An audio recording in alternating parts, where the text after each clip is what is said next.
Ramoji film city दुनिया की सबसे बड़ी फिल्म सिटी है। यह जगह किसी अजूबे से कम नहीं है। दूर से लोग रामोजी फिल्म सिटी को देखने आते हैं, पर ये जगह इंडिया की मोस्ट हॉन्टेड जगह में से एक भी है। रामोजी राव द्वारा बनाई गई ये फिल्म सिटी अपने अंदर न जाने कितने राज छुपाए बैठी है।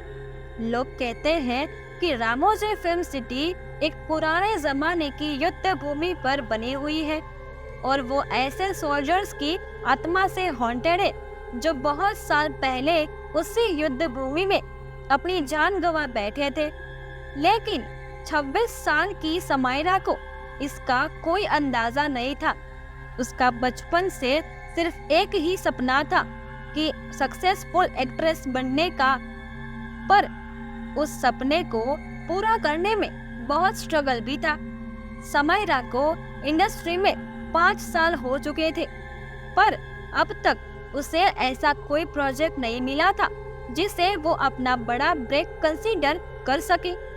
समायरा की अब अपने सपने पर गिव अप करने की आ गई थी।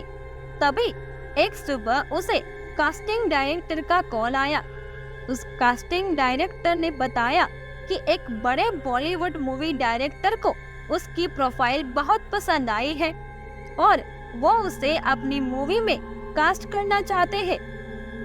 समायरा की खुशी का ठिकाना नहीं था। उसने अपनी ऑडिशन की वीडियो सेंड की और कुछ ही दिनों में उसका सिलेक्शन हो गया और उसे सिलेक्शन का कॉल आ गया। समायरा को रामोजी फिल्म सिटी में शूटिंग का इनविटेशन आया और वो निकल पड़ी अपने सपने को मुमकिन करने के लिए। रामोजी फिल्म सिटी के बारे में जितना समायरा ने सुना था वो उससे भी ज्यादा सुंदर थी। मूवी का सेट बहुत ही बड़ा था। फिल्म की पूरी टीम से मिलकर समायरा अपने ग्रीन रूम में चली गई। समायरा को अभी भी विश्वास नहीं हो रहा था कि उसका सपना सच हो रहा है कि तभी उसे अपने ग्रीन रूम के बंद वॉशरूम के अंदर से एक आवाज आई। समायरा को ये बात बहुत अजीब लगी।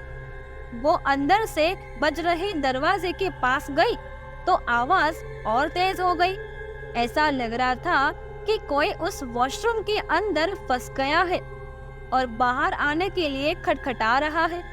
लेकिन जब समायरा ने उस दरवाजे को खोला तो उस बाथरूम के अंदर कोई नहीं था। समायरा इस बारे में सोच ही रही थी कि तभी उसे कुछ फूटने की तेज आवाज आई। समायरा भागकर वॉशरूम से बाहर निकली तो उसने देखा कि उसके ड्रेसिंग टेबल के बड़े से मिरर पर एक बहुत बड़ा क्राइम था और उस मिरर पर लाल रंग से किसी अलग लैंग्वेज में, शायद एशियन उर्दू में लिखा हुआ था। ये देखकर समायरा की चीख निकल गई और वो ग्रीन रूम से बाहर आ गई।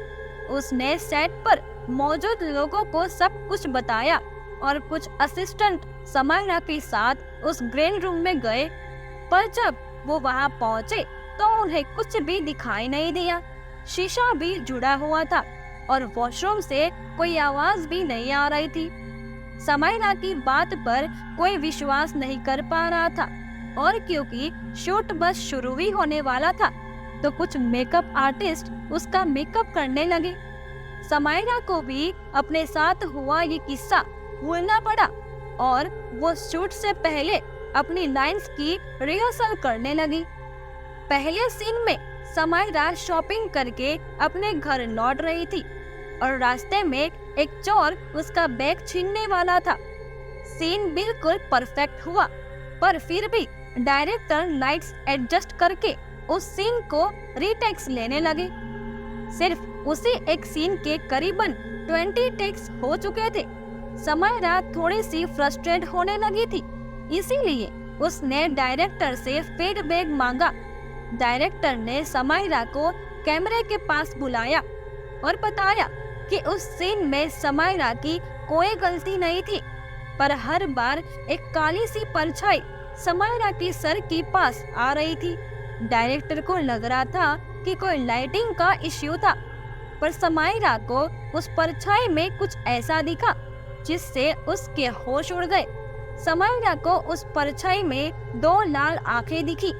समायरा अब घबराने लगी थी, पर वो आंखें सिर्फ वही देख पा रही थी और वो और लोगों को भी उन आंखों को दिखाने की कोशिश कर रही थी, पर कोई भी उसकी बात समझ नहीं पा रहा था। डायरेक्टर ने डिसाइड किया कि वो इस सीन को स्किप करेगी और अब इन 2 सीन्स को पहले शूट करेगी। अगले शॉट में समायरा अपने घर की काउच पर बैठी चाय पी रही थी। उसी शॉट के लिए एक स्पॉट बॉय सेट करके उसके ठीक ऊपर से स्पॉटलाइट कैमरे पर डाल रहा था, पर अचानक से वो स्पॉट बॉय स्पॉटलाइट के समय 20 फीट की ऊंचाई से नीचे गिर पड़ा और स्पॉटलाइट का कांच टूटकर सीधा उसके पेट में घुस गया। इस घटना के बाद पूरे सेट पर हाहाकार मच गया। उन्होंने स्पॉट बॉय के लिए एक एम्बुलेंस बुलाई, पर अपनी अधमरी आवाज में वो सिर्फ एक ही चीज कहता रहा कि किसी ने उसे पीछे से धक्का दिया था। आप सबको लगने लगा था कि उस सेट पर कुछ तो अजीब हो रहा है, पर इस घटना के बावजूद फिल्म के प्रोड्यूसर और डायरेक्टर आप भी चाहते थे कि एटलीस्ट उस दिन में एक सीन तो शूट हो जाए। इसीलिए उन्होंने एक लास्ट सीन शूट करने का सोचा। उस सीन में समायरा अपने डायरी में कुछ लिख रही थी और बस कुछ क्लोजअप शॉट थे।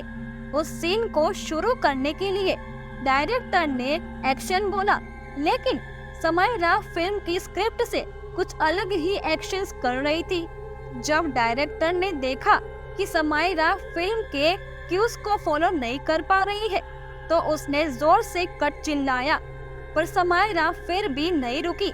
समायरा अब अपना सर झुकाकर बस उस डायरी में कुछ लिखे जा रही थी। समायरा अब किसी अलग भाषा में कुछ बड़बड़ाने भी लगी थी। सेट पर मौजूद सभी लोगों को डर लगने लगा। तभी कुछ लोगों ने समायरा के करीब जाने की कोशिश की, तो समायरा अब एक पागल जानवर की तरह उन पर चिल्लाने लगी। उसका पूरा मेकअप उसके चेहरे पर फैल गया था। उसके बाल भी अपने आप बिखरने लगे और उसके चेहरे को ढकने लगे। समायरा अचानक बहुत ही ज्यादा डरावनी लगने लगी थी। वहाँ खड़े सब लोग कांप उठे थे। उसकी भाषा को कोई नहीं समझ पा रहा था, पर कुछ सेकंड तक चीखने के बाद समायरा अचानक ही बेहोश हो गई। जब समायरा उठी तो वो एक अस्पताल में थी और उसके पास उस फिल्म के एक मेकअप आर्टिस्ट बैठी हुई थी। उस मेकअप आर्टिस्ट ने समायरा को सब कुछ बताया कि समायरा के बेहोश होने के काफी देर बाद अथॉरिटीज को दिखने लगा कि दिखाने के लिए डायरेक्टर्स उस शॉट को क्लिप को प्ले करते थे और प्ले करके दिखाया, और उस क्लिप में समायरा के सर पर वही काला साया दिख रहा था जो उन्हें पहले सीन में दिख रहा था। वो काला साया कैमरे के एकदम पास आया और उसके बाद रिकॉर्डिंग बंद हो गई। इस घटना के बाद उस मूवी की शूटिंग को वही बंद कर दिया गया। समायरा को सपना तो टूट गया, पर वो खुशकिस्मत थी कि उसकी जान बच गई। वो काली परछाई किसकी थी और आखिर समायरा के साथ ही ये सब क्यों हुआ, इसका जवाब किसी के पास नहीं है। तो दोस्तों, आपको ये वीडियो कैसी लगी? अगर आपको ये वीडियो अच्छी लगी हो तो इस वीडियो को लाइक और शेयर जरूर करना और चैनल को सब्सक्राइब करना मत भूलना दोस्तों।